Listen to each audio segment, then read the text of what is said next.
ॐ भद्रं नोऽपि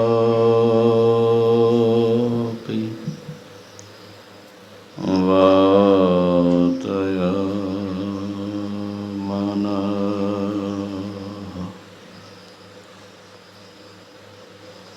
ॐ शान्तिः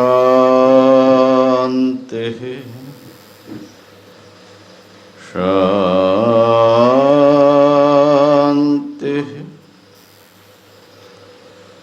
शान्तिः।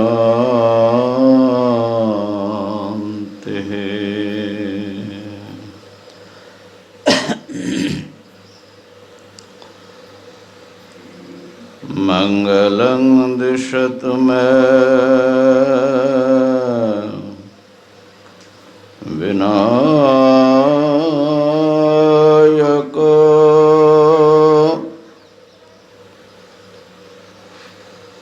मङ्गलं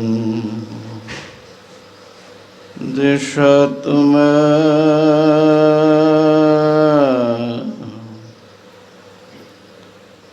सरस्वती।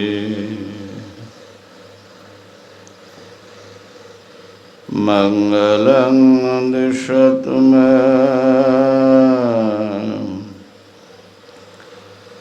महेश्वरी।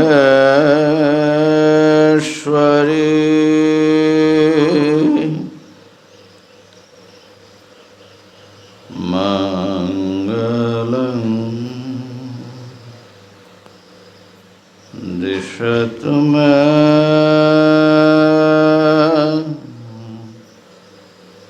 सदा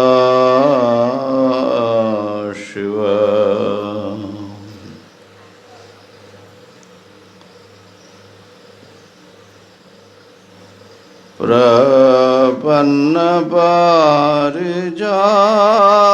प्रपन्नपारिजाताय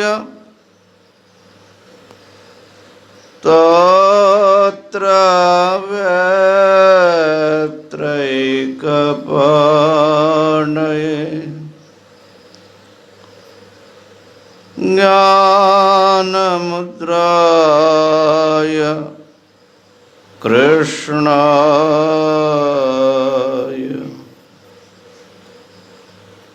गीतामृत दुहे नमः। श्रुतिस्मृतिपुराणानाम् आलयं करुणालयं नमामि भगवत्पादं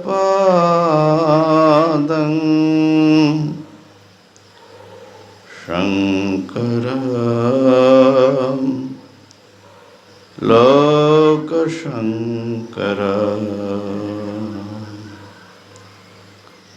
ॐ शान्तिः शान्तिः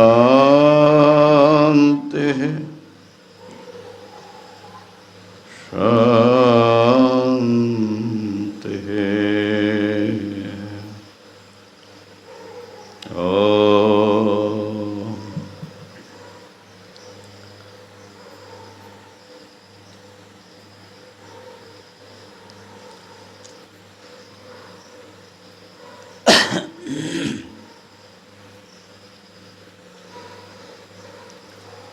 भगवान की अनुकंपा से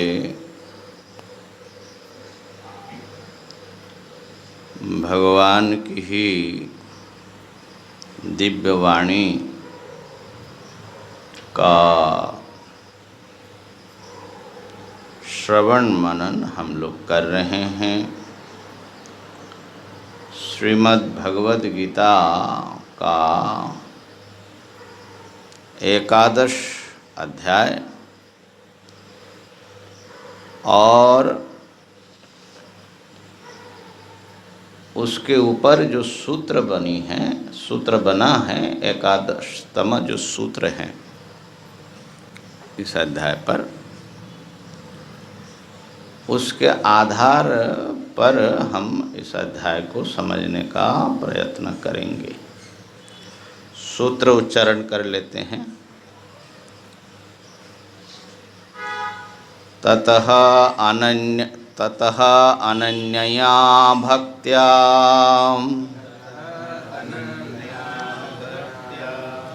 विश्वरूपदर्शनम् ततः अनन्यया भक्त्या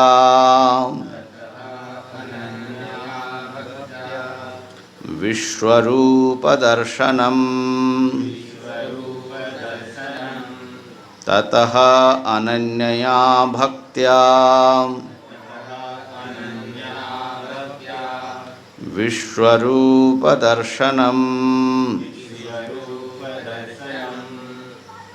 पंखा थोड़ा घुमाना पड़ेगा, इसको थोड़ा खोल दो। ततः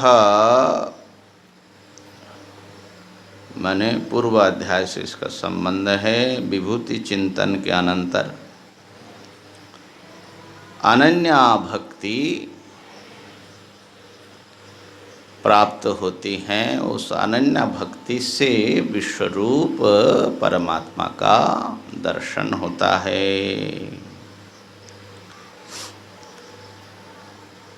अर्जुन को जो भगवान ने दिखाया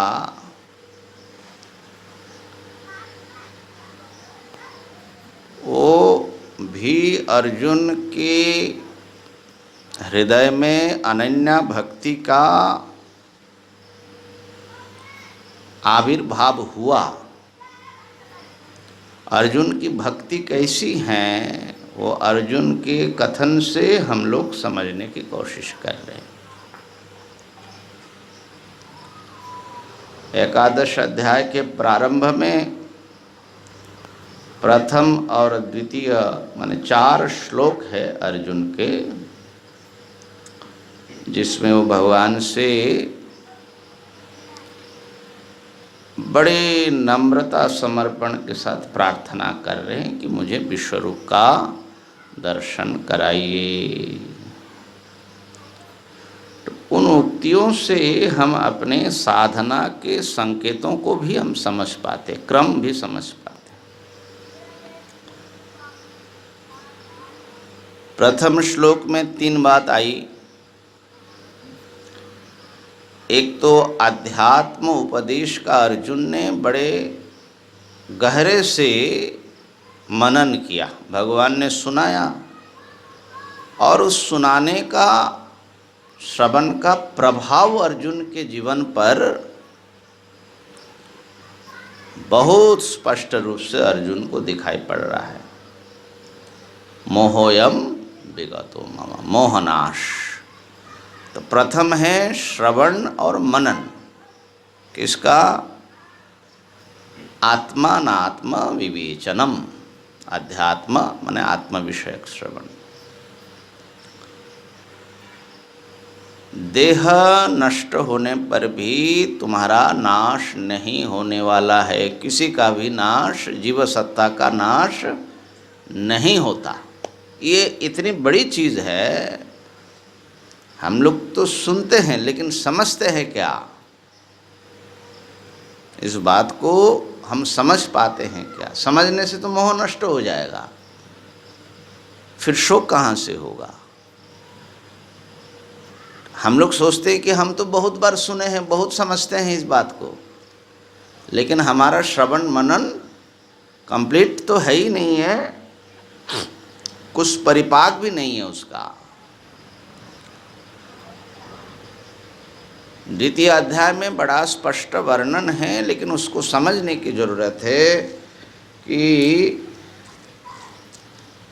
आत्मा जीव सत्ता न जायते न म्रियते। एक बात है।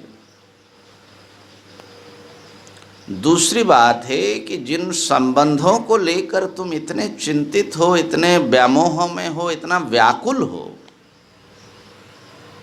कि ये सब स्वजन संबंधी सब मारे जाएंगे, सब ऐसा होगा। जिनको तुम अपना मान रहे हो, इतनी आसक्ति तुम्हारी है, इतना स्नेह है, ये मेरे मैं इनका, ये तो एक जन्म का कर्मजनित एक संबंध मात्र है। जब कर्म पूरा होता है सब जीव अपने अपने रास्ते पर निकल जाता है, कोई किसी का नहीं है। वासांसि जीर्णानि यथा विहाय नवानि गृह्णाति नरोपराणि तथा शरीराणि विहाय जीर्णान्यन्यानि संयाति नवानि देहि।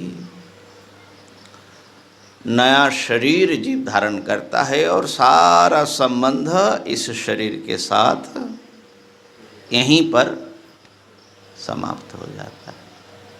पूर्व जन्म में हमारे कौन माँ बाप थे, हमारे कौन सगे संबंधी थे, कौन स्त्री पुत्र था, कौन मित्र थे, कौन शत्रु थे, आज भूल करके भी उसका याद आता है। वो समाप्त, वो उतना ही है, वो एक एपिसोड मात्र है। तो इस बात को अर्जुन ने बड़े गहराई से सुना, समझा, विश्वास किया, माना, समझ में आया तो मान गया। और उसका परिणाम है ये जो मोह, उसको लग रहा था कि यही मेरे है, इनके बिना मैं कैसे जीवित रहूँगा, ये विगत हो गया। तो मोहनाश यही उपदेश का बड़ा फल है। और संपूर्ण गीता जी का भी, गीता श्रवण का, गीतोपदेश का वास्तविक फल क्या है, शास्त्र अध्ययन का वास्तविक फल क्या है, वो जो अर्जुन कह रहे कि नष्टो मोहा। भगवान ने पूछा तुमने सुना ठीक से, एकाग्र चित्त से सुना? अर्जुन उसको संवाद कर रहे, हाँ, नष्टो मोह। तो भगवान भाष्यकार ने लिखा कि ये बता रहा है कि समस्त गीता शास्त्र का श्रवण का फल कहीं वहाँ पहुँच जाना, दिव्यलोक में जाना, ये सब नहीं है, केवल मात्र मोह। अब मोह जो अज्ञान है कि मैं परमात्मा से अलग हूँ, परमात्मा मुझसे कोई भिन्न है, इसका नष्ट होना ही समस्त शास्त्र श्रवण मनन निधिध्यासन सारी साधना का फल है, मोहनाश। तो वो मोहनाश तो चरम मोहनाश है। लेकिन यहाँ पर इतना तो अर्जुन को पता लग गया कि ये मेरे मैं इनका, ये जो एक बड़ा भारी सम्मोह था समाप्त हो गया। भगवान के अनुग्रह के अनुभव से अर्जुन बड़े कृतज्ञता से भर आए।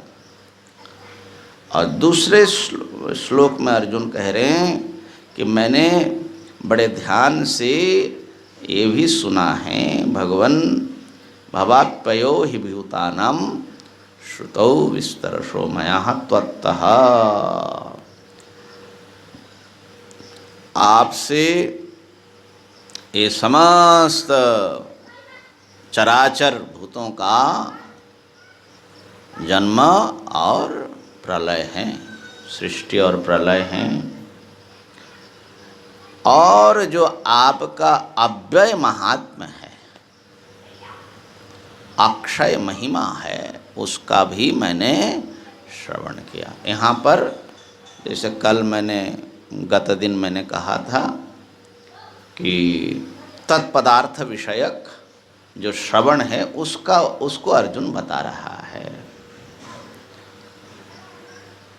तो ये जो चीज़ है यही भक्ति से भर देता है।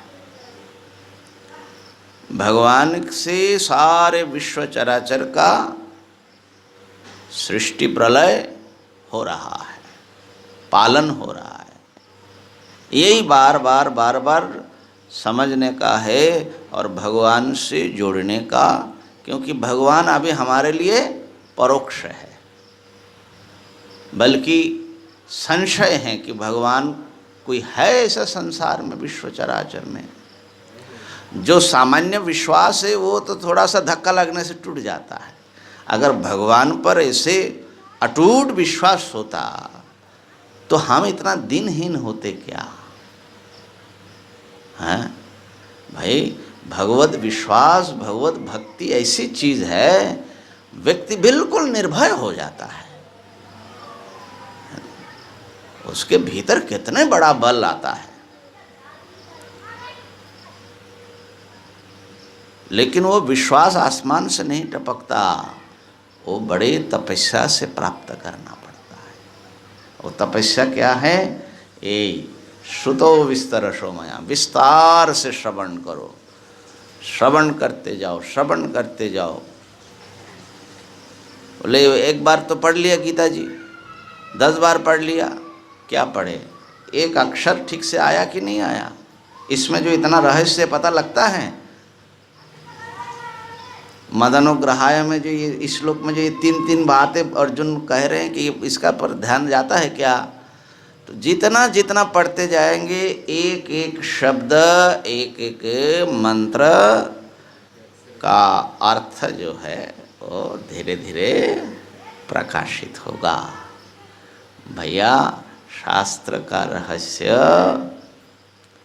प्रकाश उसको होता है जो उसमें लगे रहते हैं निरंतरता के साथ, श्रद्धा भक्ति के साथ, और तभी भक्ति होगी।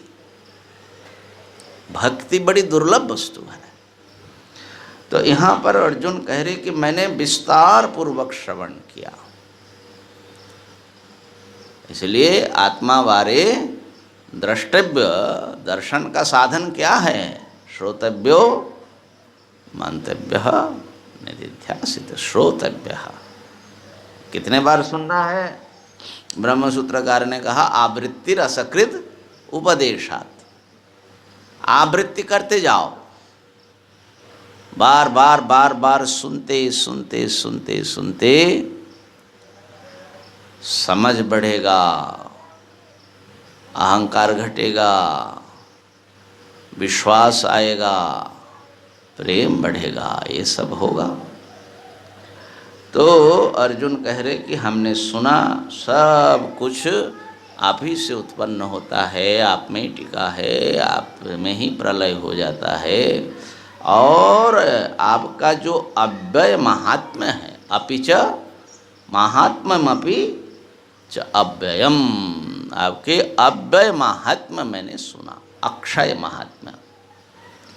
अब ये अव्यय महात्म्य क्या है जो अर्जुन कह रहे हैं? सृष्टि और प्रलय की बात से भिन्न कोई चीज़ और अर्जुन यहाँ पर कह रहे हैं। तो महात्म्य का श्रवण, महात्म्य महिमा को बोलते हैं, महिमा महानता को बोलते हैं। भगवान की जो महानता है, महिमा है, महात्म्य है, उसका पुनः पुनः श्रवण होगा तो प्रेम होगा, तो भक्ति होगी, तो विश्वास होगा। ये सुनना बहुत जरूरी है। महात्म्य ज्ञान के बिना भक्ति नहीं होती। इसीलिए दुर्गा सप्तशती का एक दूसरा नाम है देवी महात्म्य, है ना, देवी की महिमा का प्रकाश। तो महात्मा शब्द बनता है महात्मा शब्द से, महात्मनः भावः माहात्म्यम। तो महात्मा मतलब क्या होता है? उसमें भी 2 शब्द है, महान च असौ आत्मा च। महान जो आत्मा, उसको बोलते हैं महात्मा। तो महान आत्मा में जो भाव रहता है, जैसे मनुष्य में मनुष्यता होती है, ऐसे महात्मा में महात्म्य होता है। महात्मा का अर्थ हो गया महानता, शब्दार्थ बोल रहा हूँ। तो भगवान की महानता क्या है? भगवान कितना महान है। तो उनकी महानता गीता जी में अर्जुन बोल रहे हमने बहुत सुना, आपके महात्म्य, अव्यय महात्म्य को भी हमने सुना। अव्यय शब्द भी उसका विशेषण दे दिया, माने ऐसा महात्म्य जो कभी समाप्त न होने वाला। अव्ययम महात्मम अपिचाव्ययम, वहाँ पर अजोपि सन् अव्यय आत्मा, वहाँ पर जो अव्यय आत्मा शब्द आया है, वहाँ अव्यय शब्द का अर्थ भाष्यकार ने किया अक्षीण ज्ञान शक्ति स्वभावः, जिनके ज्ञान शक्ति कभी क्षीण नहीं होता। यहाँ भी अव्ययम का अर्थ अक्षयम। क्या है, हम लोगों की सामान्य मनुष्यों की जो महिमा है थोड़े दिन के लिए होता है। कोई व्यक्ति पद में बैठा तो बड़ा भारी उसकी महिमा होगी, है ना, लेकिन उसके बाद वो महिमा, अभी जैसे हमारे सबके बड़े प्रिय प्रधानमंत्री नरेंद्र मोदी जी, प्रधानमंत्री बनने के बाद उनकी महिमा कितनी बढ़ गई, है ना, बहुत बढ़ गई। सब बड़े प्रेम करते हैं और कैसा कैसा निर्णय ले रहे हैं भारत के हित में। लेकिन जब पद से उतर जाएंगे तो ये महिमा तो नहीं रहेगी, दूसरे रंग की महिमा हो जाएगी। तो भगवान का जो है कुछ ऐसा है क्या, कुछ दिनों के लिए महिमा आई, माने भगवान को भगवान बनाया गया, ईश्वर के पद पर प्रतिष्ठित किया गया, थोड़े दिन में निकल जाएगा, ऐसा है क्या? नहीं, अव्ययम, अनादि और अनंत काल से ये महिमा अक्षुण्ण है प्रभाव। तो भगवान की जो महानता है, महान माने महान शब्द का एक अर्थ होता है सीमाहीनता, अनंतता। भगवान कितने बड़े हैं भाई। तो देखिए, इसको एक सुंदर हमारे पौराणिक कथा से प्रकट किया। ऐसे तो अर्जुन को अभी दिखाएंगे, लेकिन पहले भी बोल चुका है कि एकांशेन स्थितो जगत, ये सारा विश्व जगत भगवान की सत्ता का आंशिक प्रकाश है। जो कुछ देख रहे हैं ये भगवत सत्ता का ही जगत रूप में हम लोग दर्शन कर रहे हैं। उनका जो, उनकी सत्ता का जो जागतिक रूप है, जो जगत के रूप में भगवान अपने आप को प्रकट किया, उतने को देख रहे हैं। लेकिन ये जो जागतिक रूप है वो बोलते हैं कि एकांश में स्थित है। तो भगवान कितने बड़े होंगे, है ना। पीछे दशम अध्याय का अंत में ये बात आई ना, एकांशेन स्थितो जगत्। तो इनका जो एकांश है वो कितना बड़ा है भाई उसका आर पार होगा। देश की दृष्टि से अगर मान लो हम लोग चलते जाए लाखों वर्ष भी चलते जाए तो जगत का अंत आएगा क्या? और काल की दृष्टि से भी कब से चला और कब तक चलेगा उसका भी अंत नहीं है। तो ये जो तथाकथित एक आंशिक जो भगवान का रूप है ना, वो भी हमारी बुद्धि के लिए तो उसका भी आदि अंत नहीं है। इसलिए अर्जुन ने जब देखा तो अर्जुन कहे उठे, नान्तो नान्तम क्या है, नान्तम न मध्यम न पुनस्तवादिम पश्यामि विश्वेश्वर। मैं न आदि देख पा रहा हूँ न अंत देख पा रहा हूँ, मध्य का भी कुछ पता नहीं लग रहा है। क्योंकि आदि अंत जब नहीं देखेंगे तो मध्य का पता कैसे लगेगा। तो इसकी बड़ी सुंदर एक कथा है। कहते हैं कि एक बार ब्रह्मा जी और विष्णु भगवान में झगड़ा हो गई, कौन बड़े हैं। ब्रह्मा जी ने कहा, अरे विष्णु, मैं आया हूं और तुम लेटे हुए हो, तुम हमको प्रणाम नहीं कर रहे हो। तुम्हें पता है मैं ब्रह्मा हूं, सृष्टि करने वाला, तुमको भी मैंने सृष्टि किया है, मैं सारा सृष्टि मैं ही करता हूं, इसलिए मुझे प्रणाम करना चाहिए, तुम अपने पिता को प्रणाम नहीं करते हो।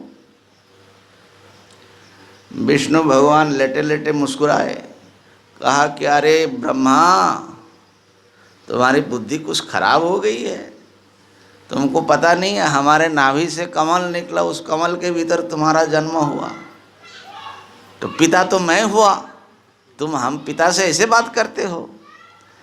अब ये दोनों आपस में बोलते कि लड़ाई होने लगी महाराज। जब ब्रह्मा विष्णु लड़े तो देवता तो भागे कौन किसको रोकेगा। तो ऐसी लड़ाई होने लगी कि सृष्टि संशय में पड़ गया। तो अचानक उनके मध्य में एक अग्निस्तंभ प्रकट हुआ, ज्योति का चमकता हुआ एक लिंग प्रकट हो गया दोनों के बीच में, और दोनों के अस्त्र शस्त्र उसमें प्रतिहत हो गए। ब्रह्मा और विष्णु दोनों घबराए कि भाई ये तीसरा कौन आ गया, कि मैं तद जक्षमिति, ये कौन है। तो कहा कि अच्छा, इसमें एक चीज़ हम लोग करते हैं। उनको जब थोड़ी वो किया, माने वो लोग जब चकित हुए तो उसमें से रुद्र रूप का एक प्रकाश हुआ। कहा कि तुम लोगों में से जो आदि देखेगा, इसका अंत देखेगा, वही बड़ा है तुम दोनों में से।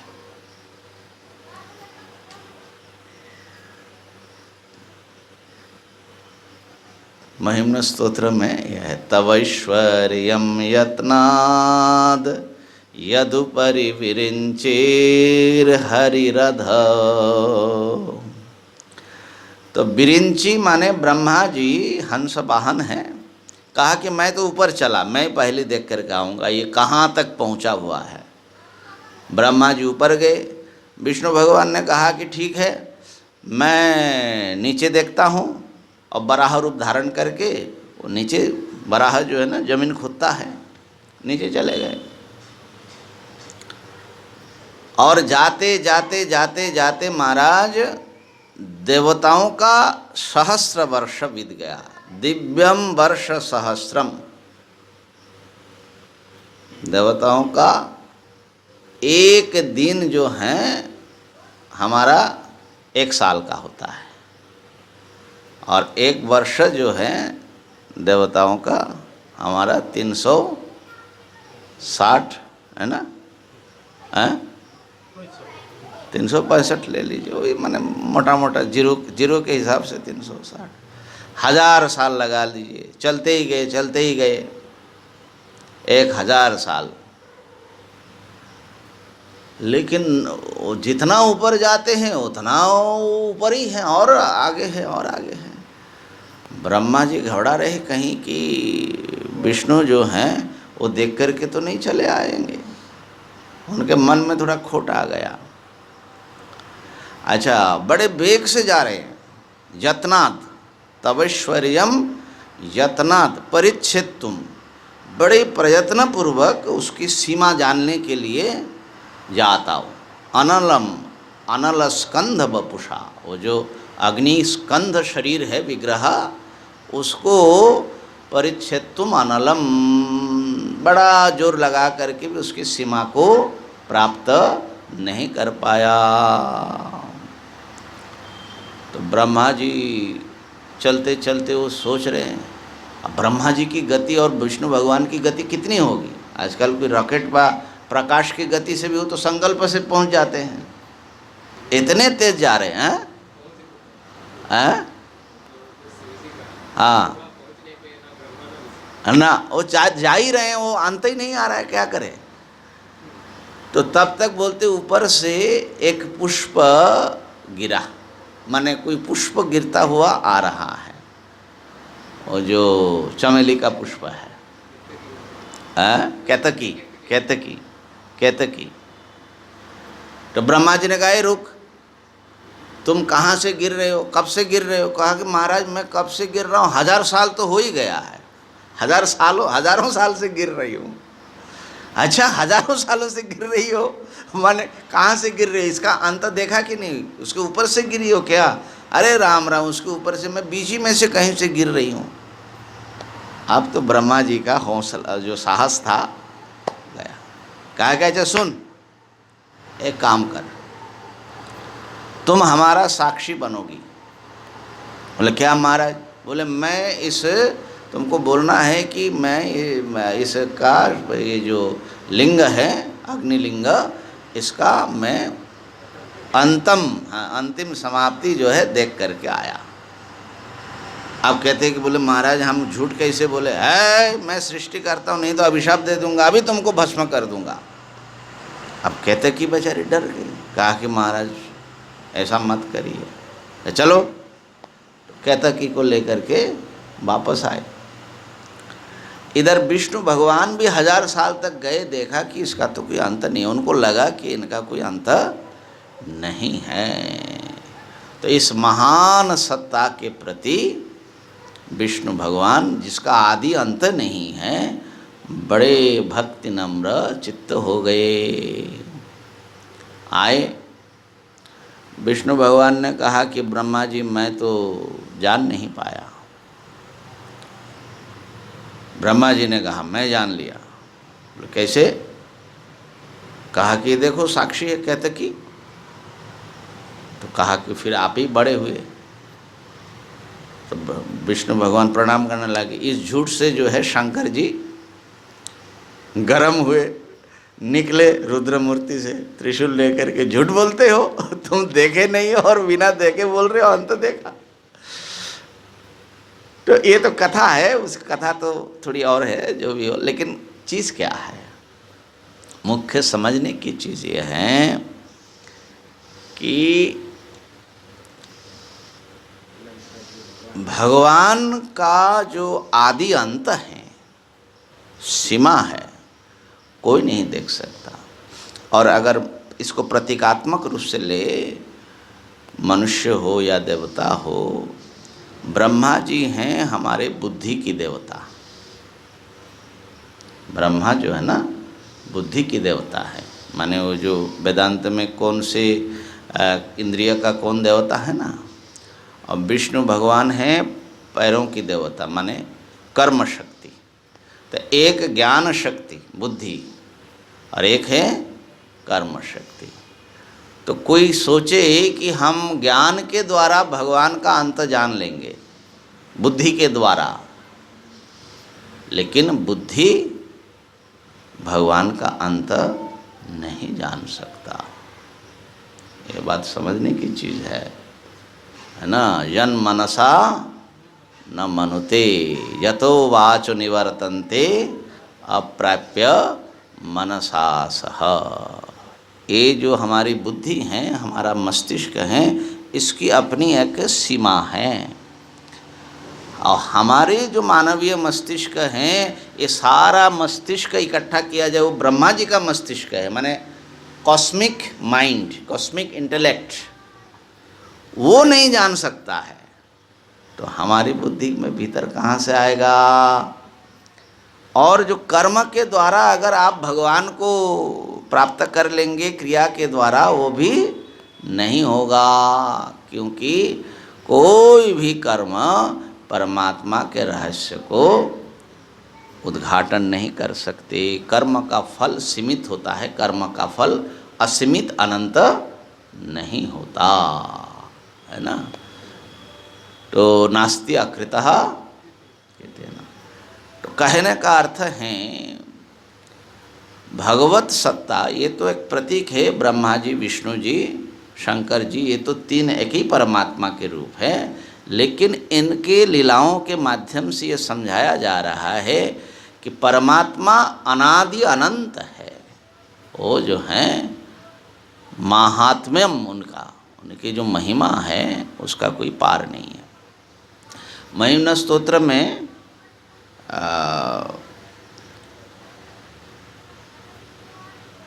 पुष्पदंताचार्य जी कहते हैं कि असित गिरि समं स्यात् कज्ज्वलम सिंधु पात्रे।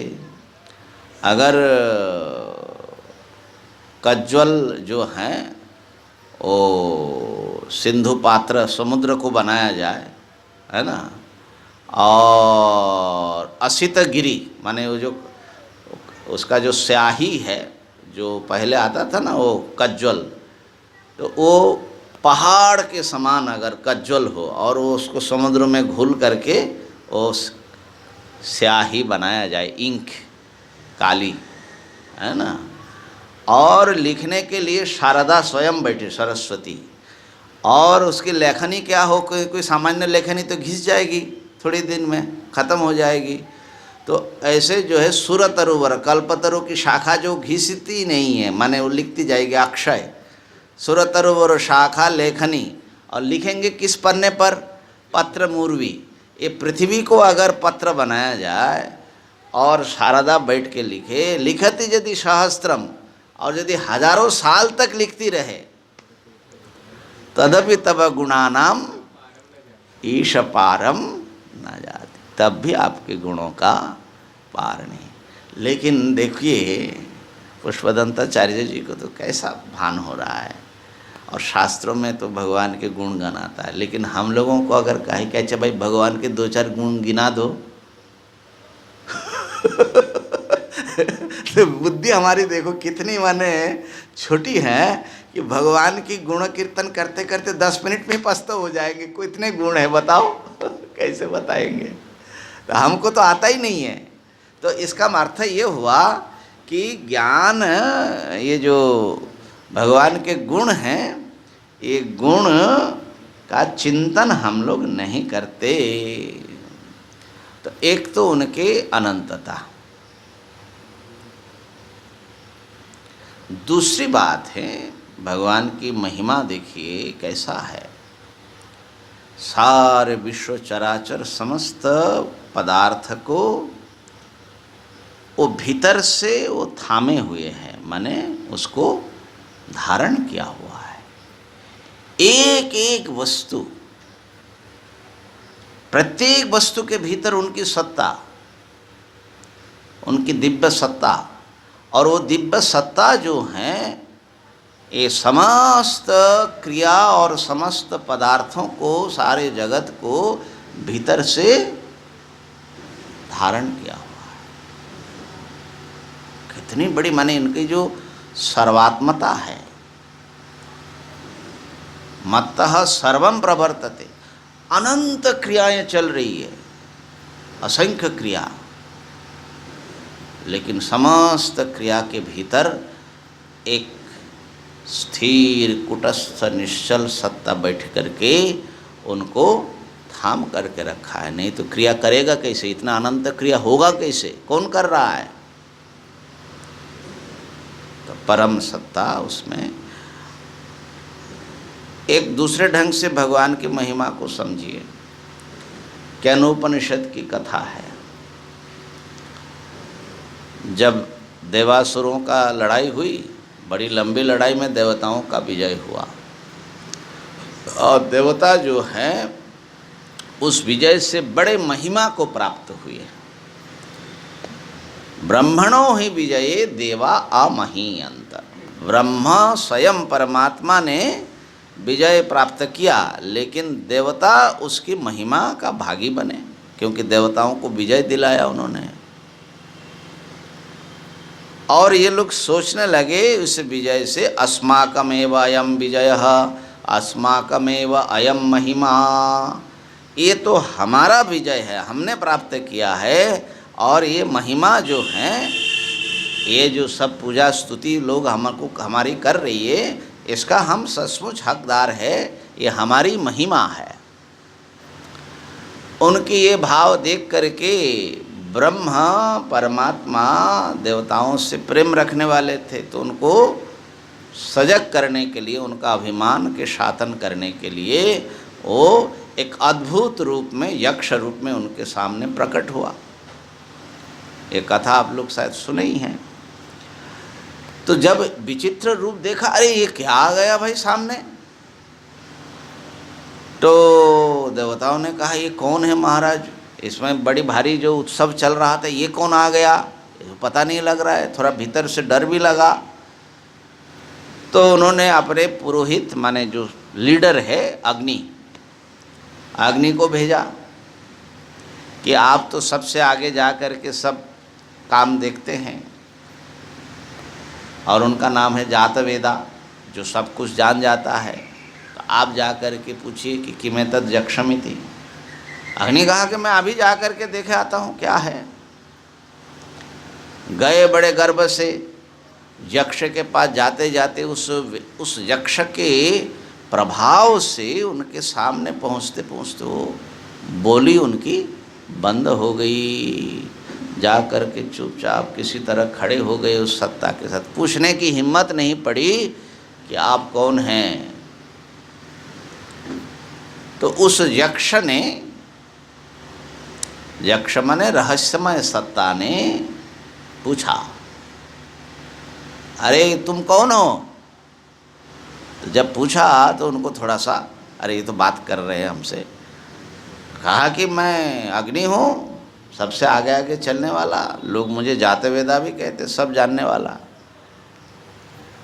यक्ष भीतर से मुस्कुराया होगा कि अरे मूर्ख, तू तो जानने के लिए आया है, इतना अज्ञानी है, और फिर भी बोलता है कि हम सब जानते हैं। हम लोगों की जो स्थिति है जातवेदा।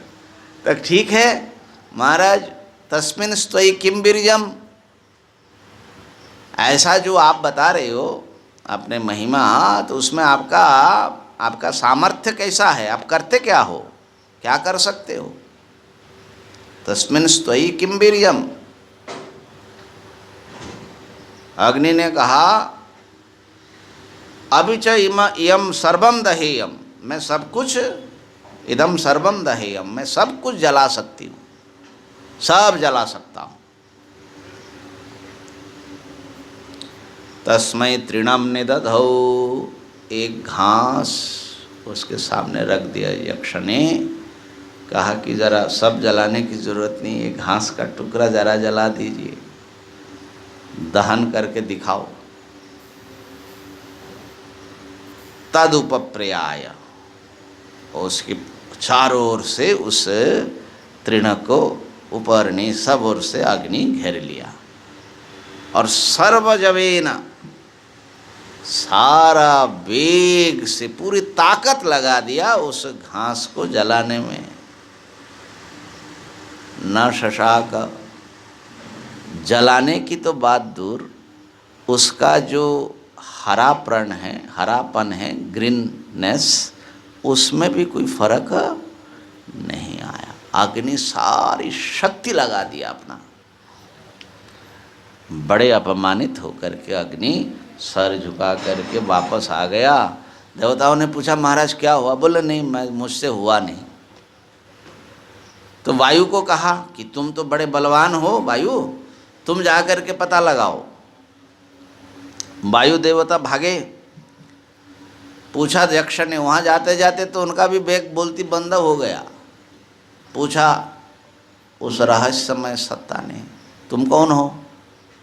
मैं वायु हूँ, लोग मुझे मातरिश्वा भी कहते हैं। मैं खाली पृथ्वी पर ही नहीं विचरता हूँ, मैं अंतरिक्ष में भी जाता हूँ। कहा कि अच्छा, तो तुम्हारा सामर्थ्य क्या है। तस्मिन् स्त्वयि किम वीर्यम, क्या कर सकते हो। अरे अपि च सर्वम आददेयम, मैं सब कुछ उड़ा सकता हूँ, बड़े बड़े पहाड़ भी उड़ा सकता हूँ, मेरी बहुत ताकत है, तुम क्या बोलते हो। तस्मै तृणम निदधौ, वो घास का टुकड़ा रख दिया, जरा हिला करके दिखाओ। वायु देवता बड़े वेग से उसको उड़ाने की कोशिश किया, पूरी ताकत लगाया, लेकिन उसको हिला भी नहीं पाया। वो जो घास का टुकड़ा है, ऐसा मान लो कि वो जो है बड़ा ब्रह्मांड का भार हो गया, उसको उड़ा नहीं पाया। बड़े लज्जित होकर वापस आए। अब देवताओं ने कहा कि देवराज इंद्र, आप हमारे राजा है, अब आपको ही जाना पड़ेगा। देवराज इंद्र सोचते सोचते गए कि भाई ये क्या हो रहा है, अग्नि जला नहीं सकता, वायु उड़ा नहीं सकता, एक घास के टुकड़े को हो क्या रहा है, ये कौन है, ये कोई बहुत बड़ी महान सत्ता है। तो पास में गए तो इंद्र ने सोचा कि मैं तो देवताओं का राजा हूँ, तो कम से कम मेरा कुछ सम्मान उम्मान देंगे, मुझे अपना परिचय बताएंगे। लेकिन इंद्र पहुँचने पर यक्ष अंतर्धान हो गया। तब इंद्र का अभिमान टूटा। फिर वहीं पर बड़े भक्ति भाव से भर के प्रार्थना किया तो उमा भगवती का आविर्भाव हुआ। इंद्र ने पूछा, माँ ये कौन था यक्ष? तो माँ ने कहा, अरे इंद्र, तुमने पहचाना नहीं? सा ब्रह्मेति होवाच ब्रह्मणो ही विजये यूयम अमहीयथम। अरे ये तो ब्रह्म हैं, उन्हीं की शक्ति से तुम लोगों ने विजय प्राप्त किया। तुम्हारा ताकत तुम्हारा नहीं है, उनका है। तो इस कथा का तात्पर्य क्या है? हम लोगों को जो अपनी शक्ति मालूम पड़ती है, अपनी बुद्धि मालूम पड़ती है, इसमें से कौन सा हमारा है? हम जो हाथ हिला रहे हैं, बोल रहे हैं, चल रहे हैं, ये ताकत हमारी है। हमने एक बार एक घटना बताया था, कोई लेडी थी, भक्त थी, तो उसको पैरालाइज्ड हो गया और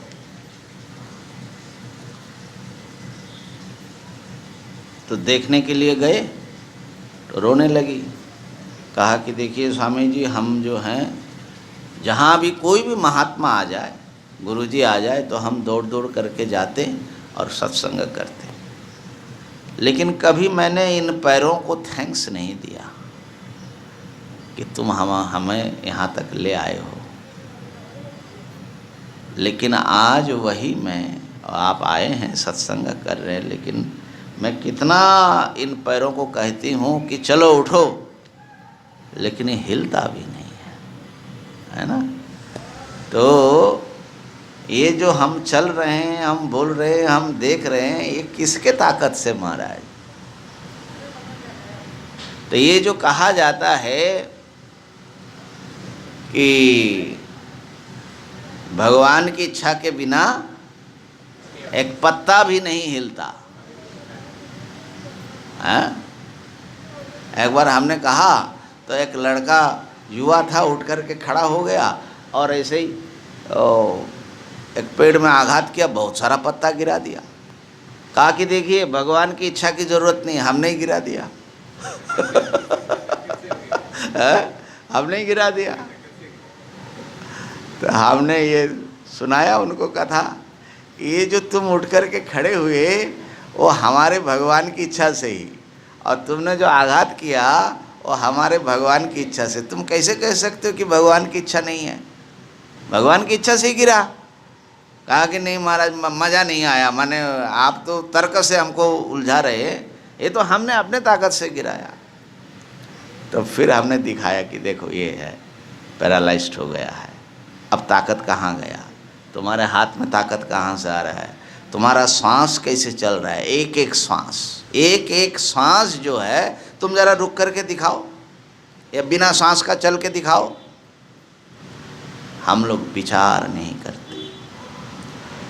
हर कण में, हर सत्ता में, हर व्यक्ति में, हर वस्तु में परमात्मा की शक्ति, एक अनंत शक्ति काम कर रहा है, और उसका एहसास हमको नहीं है कि उनके शक्ति से उनकी महानता से, उनके योग, भगवान जो है भीतर बैठ कर के सबको थामे हुए हैं, तब ये सब चल रहा है।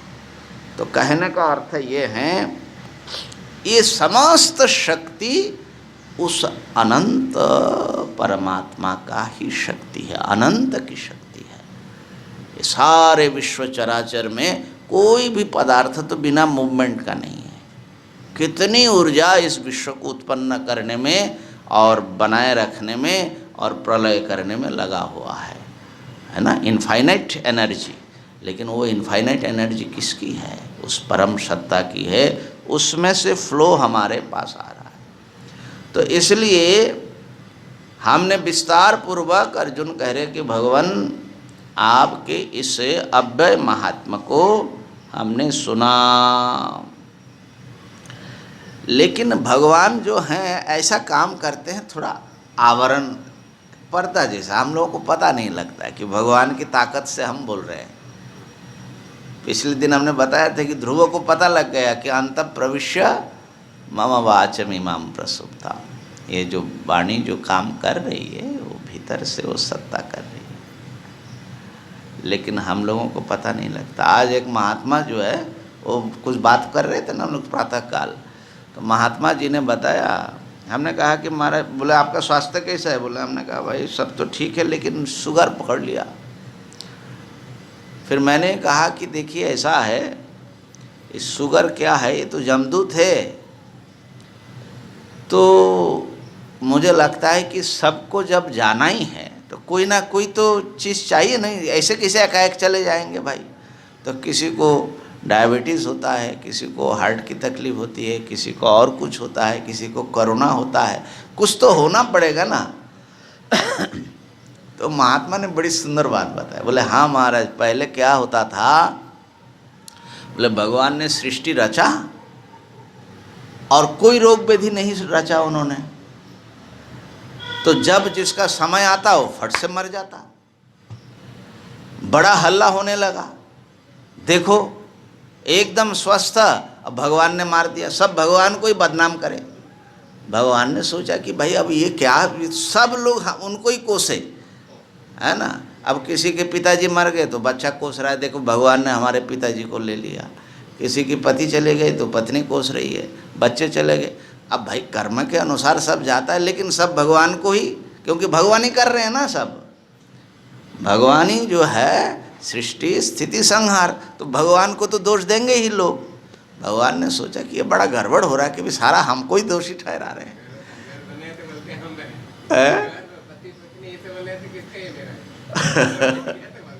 तो भगवान ने कराया, सब भगवान को दोष दे। तो भगवान ने एक ऐसा ट्रिक रचा, कहा कि नहीं अब मैं सीधा कुछ करूँगा नहीं। तो उन्होंने रोग व्याधियों को रच दिया। अब जब लोग मरता है, अरे देखो उसका हार्ट अटैक आ गया इसीलिए चला गया। अरे भाई हार्ट अटैक क्यों आया? उसके पीछे भगवान है ना। माने कर्म के अनुरूप भगवान सबको फल देते हैं। अब किसी का हार्ट अटैक आया, किसी को शुगर आया, किसी को कुछ आया, किसी को कुछ आया, लेकिन वो सब को कर्म के अनुरूप भगवान बैठे बैठे मार रहे हैं। लेकिन पता नहीं लग रहा है कि इसके पीछे भगवान है। भगवान ने कहा भी है 10वें अध्याय में, मृत्यु सर्वहर चाहम, मैं ही मृत्यु हूँ। सब रूपों में परमात्मा है, लेकिन वो रूप अलग अलग ले करके अपने को छुपा करके बैठे हैं।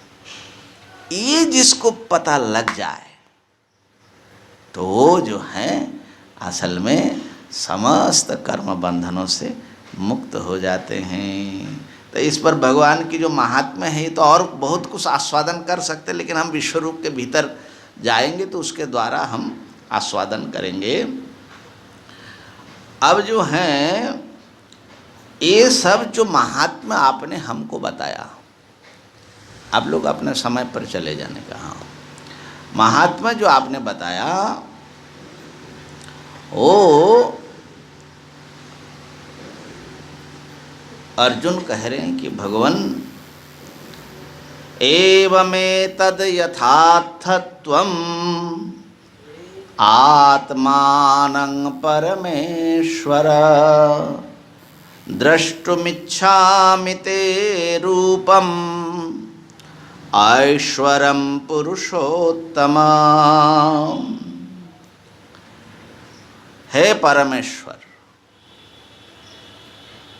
आप अपने लिए जो कुछ आप अपने को बता रहे हो, एवं एतत्, जैसा यथा अर्थ जैसा आप बता रहे हैं वो ऐसा ही है। माने अर्जुन को पूरा विश्वास हो गया। ये जो विश्वास है भगवान की सत्ता पर, भगवान के महात्म्य पर, ये विश्वास ही उस अनन्य भक्ति का आधार बन गया।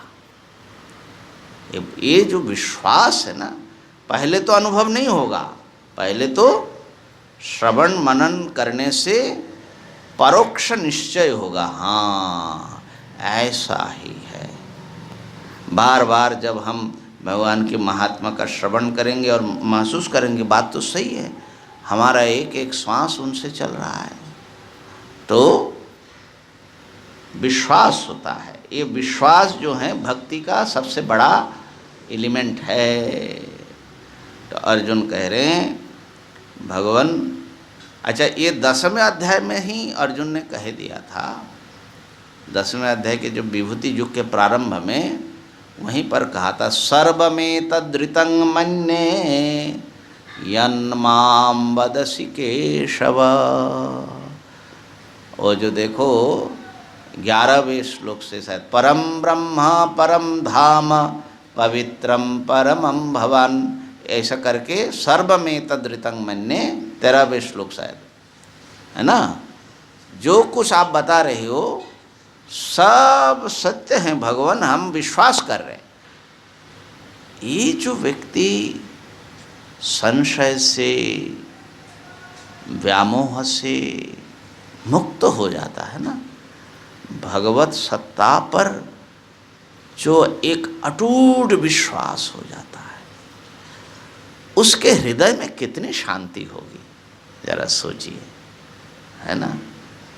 भगवान जो बता रहे कि मैं सर्वत्र हूँ, सबका उत्पत्ति विनाश कर रहा हूँ, समस्त शक्तियाँ मेरी शक्ति हैं, ऐसे जो भगवान शास्त्र जैसे परमात्मा के बारे में वर्णन करते हैं, है ना। ये सब जब आपको एकदम आप कह सकते एवं एतत्, हाँ जो ऐसा बताते हैं ये बिल्कुल ऐसा है। आपका हृदय जब बोलेगा, हम लोगों के हृदय में वो विश्वास का ताकत नहीं है। भगवान पर विश्वास आ जाए तो कितना निर्भय व्यक्ति हो जाता है। तो अर्जुन जो है कह रहे कि भगवान जो कुछ आप बता रहे हैं बिल्कुल मैं मानता हूँ कि ये ऐसा ही है, ये परम सत्य है प्रभु। परमेश्वर, आप परमेश्वर हो, ईश्वरों के भी ईश्वर हो, इसलिए सब सत्य मानता हूँ। अब आपके उस ऐश्वर्य रूप के दर्शन की मुझे बड़ी इच्छा हो रही है। ये जो इच्छा है ईश्वर दर्शन की इच्छा, ये भक्ति की, यही समझ लो प्रेम है। प्रेम क्या है? मिलने की चाह। अर्जुन को बड़ी चाह हो रही, क्या है उस रूप को मैं एक बार देख लूं, ऐश्वरम रूपम। खास करके ये समस्त विश्व में व्याप्त एक महान सत्ता सबको थामा हुआ है, एकांक्षन स्थितो जगत जो है ना, वो जो एक ऐश्वर्य रूप है माने विश्व रूप, उसको देखने की मुझे बड़ी इच्छा हो रही है। तो यहाँ पर इस श्लोक में भी देखो दो बात आ रहा है, अत्यंत विश्वास भगवान की बातों पर, शास्त्र पर, और दर्शन की लालसा, दर्शन की लालसा। ये लालसा जो है बहुत ज़रूरी चीज़ है। जब रासलीला से भगवान अंतर्धान हो गए तो उस समय बहुत ढूंढा गोपियों ने, मिला नहीं भगवान। फिर यमुना तट पर आकर के बड़े फुट फुट कर रोए। रो रुदु सुस्वरम राजन कृष्ण दर्शन लालसा। कृष्ण दर्शन की लालसा से, बड़े लालसा तो है लेकिन देख तो नहीं सकता हूँ अपने ताकत से, तो बड़े असहाय होकर के समर्पित भाव से बड़े रोए। ये जो देखने की व्याकुलता है, सुखदेव जी मानो कह रहे हैं कि वो गोपियाँ जो है ना, वो कोई हड्डी मांस के पुतले नहीं हैं, कृष्ण दर्शन की लालसा ही गोपियाँ हो गई।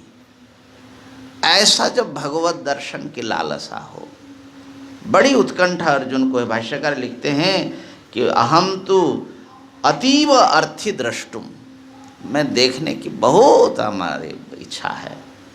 तो ये जो दो चीज़ हो गया, विश्वास और लालसा।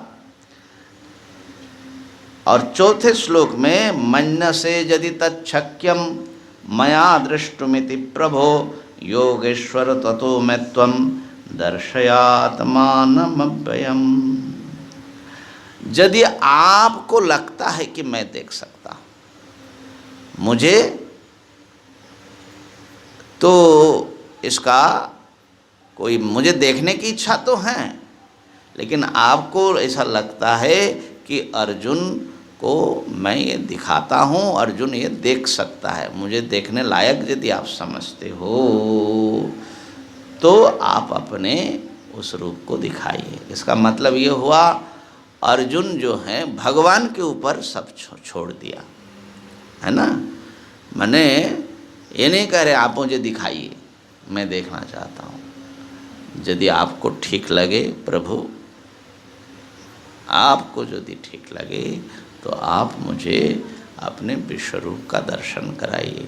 तो अपने जो अहंकार अभिमान है वो बिल्कुल अर्जुन का यहाँ पर समाप्त हो गया। असल में ईश्वरीय सत्ता में विश्वास ही ऐसा है, जीव का अभिमान समाप्त हो जाता है और सब भगवान के ऊपर छोड़ देते हैं। दर्शन का भी ये एक बड़ी चीज़ है कि आप अपने साधना जितना संभव है करते जाइए, लेकिन दर्शन की कराना ना कराना वो भगवान के ऊपर छोड़ देना, ये बड़ी चीज़ है।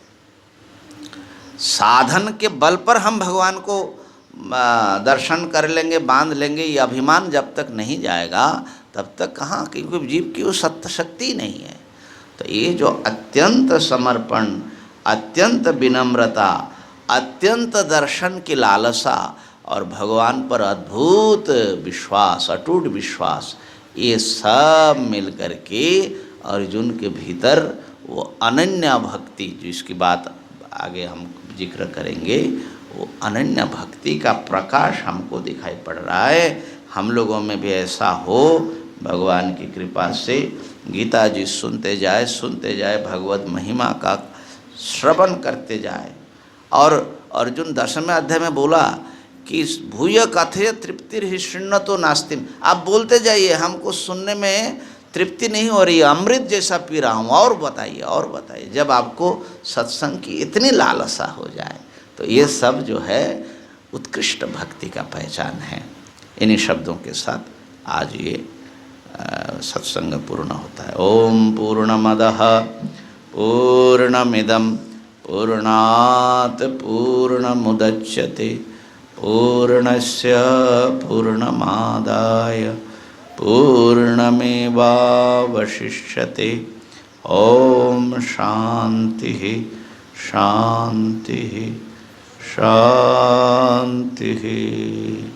शंकरं शंकराचार्यं केशवं बादरायणं सूत्रभाष्यकृतो वन्दे भगवन्तौ पुनः पुनः। ईश्वरो गुरुरात्मेति मूर्तिभेदविभागिने व्योमवद्व्याप्तदेहाय दक्षिणामूर्तये नमः।